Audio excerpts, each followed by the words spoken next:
Ang paghahari ni Ahazaya sa Huda.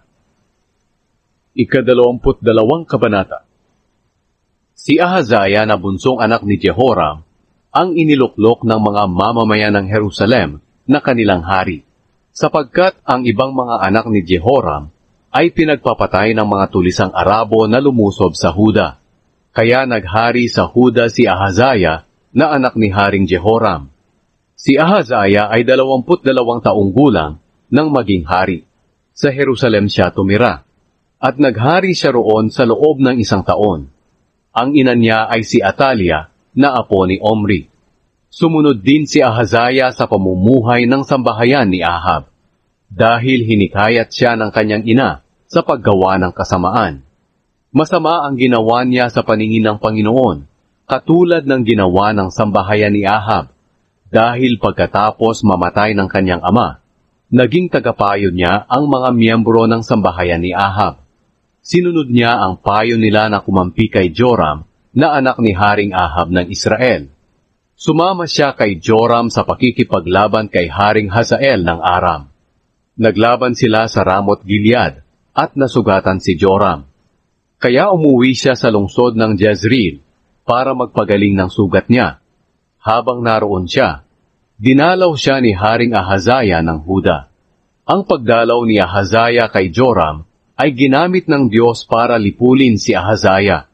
Nang naroon si Ahazaya sa Jezreel, tinulungan niya si Joram para makipaglaban kay Jehu, na anak ni Nimsi.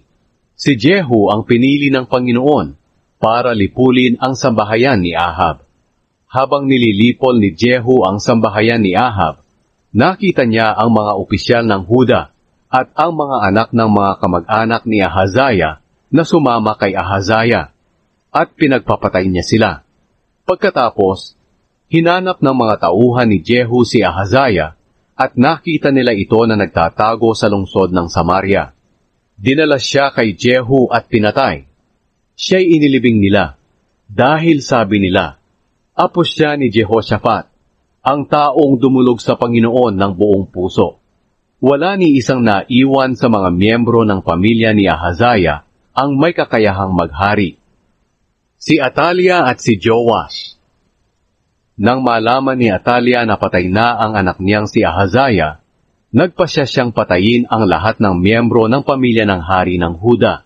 Pero iniligtas ni Jehosheba ang anak ni Ahazaya na si Joash, nang papatayin na ito, at ang iba pang mga anak ng hari.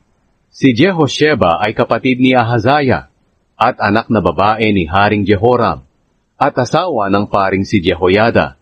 Itinago niya si Joash at ang kanyang yaya sa isang silid sa templo, kaya hindi siya napatay ni Atalia. Sa loob ng 6 na taon, nakatago sa templo ng Panginoon si Joash, habang si Atalia ang namamahala sa kaharian at lupain.